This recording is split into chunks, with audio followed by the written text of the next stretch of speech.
Hello everyone, welcome to Tiny Tech Talks. I am Amit Kumar, a software architect with close to 20 years of experience. In today's video, I'll walk you through how to use Cline Bot extension in VS Code step by step. We'll cover model setup, project rules, memory banks, and even connecting to the MCP server. Let's get started. To install Cline, you have to go to the extensions part and search for Cline. It will be available over here. Install it and it will be available in the left hand sidebar and the icon would look something like this. On clicking it, you are ready to use it. I'll go to the next topic now, and it is about the modes which are available in Cline. There are primarily two modes available in Cline. One is called the plan mode and the other one is called the act mode. I'll highlight it a bit to show how they look like. So here is the plan mode and here is the act mode. The plan mode is meant for strategizing your project. For example, you want to define the project requirement documents. You may even want certain things to be available in your project and certain things which you don't want in your projects. Those kind of setups and defining is present in the plan mode. The act mode is the actual implementation part where you use the coding assistant to build your code. To use these two modes, you first have to go to the settings part and choose use different model for plan and the act mode. The reason why we have to choose two different models for the plan and act mode is that the plan mode needs a bigger model for a better strategization. The act mode is meant for choosing a model which will help you in coding. Right now you can see it's Gemini 2 Flash. You should rather choose something like Claude Sonnet or any other coding model. This will give you the best of the both worlds, where planning is done by a bigger model and the actual implementation is done by the coding model. This takes me to the next step, which is the Cline rule for your project.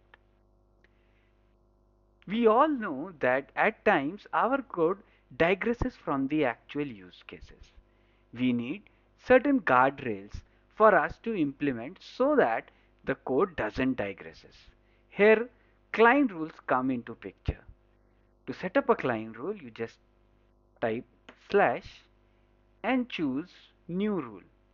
Defining this new rule will help you set up the guardrails. For example, you want to only have TypeScript as your front end.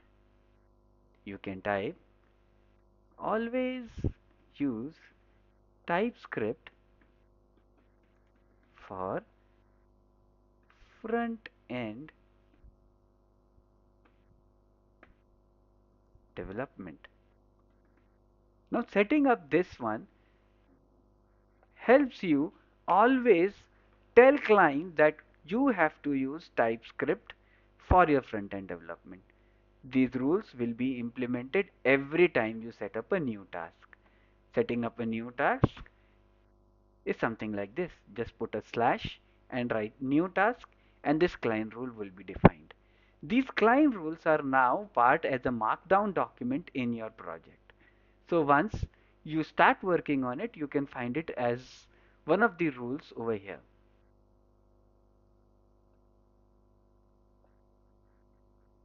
Now after setting up the task, it will always follow the rules. This brings me to the third topic, which is one of the most important concepts given to us by Cline, and it is called memory bank.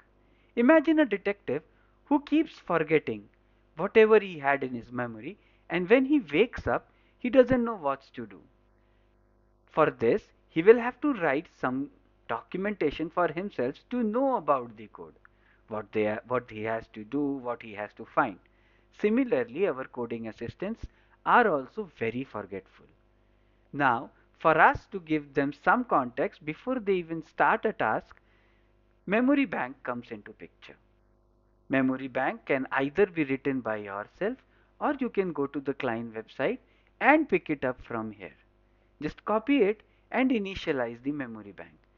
For initializing the memory bank, you just have to type initialize memory bank and then go for send. This memory bank will always give some context to the new task. For everyone's information, these new tasks always start with zero context.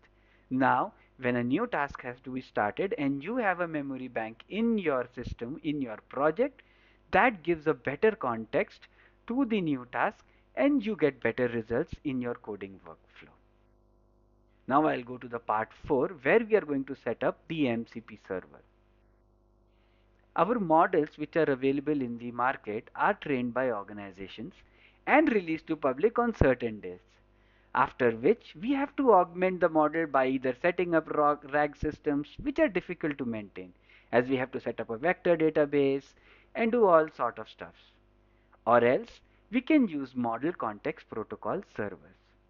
These protocol context servers, which can be added in our coding assistant, helps augment the implementation plan or the PRD plans in your projects. These MCP servers are available in Cline in the above location. Here, where I've highlighted, you can find the MCP, select the MCP, and maybe here you can choose Perplexity AI. Upon installing it, it will help in your plan stage where it will do proper research, do the proper citation, and it can even improve your PRD and other parts. And that's it. We have set up models, project rules, a memory bank, and an MCP server in Cline Bot for VS Code. Now you can supercharge your coding workflow with AI that understands both planning and execution. If you found this video helpful, don't forget to like, share and subscribe for more such content on software architecture and AI powered coding tools. Thank you so much.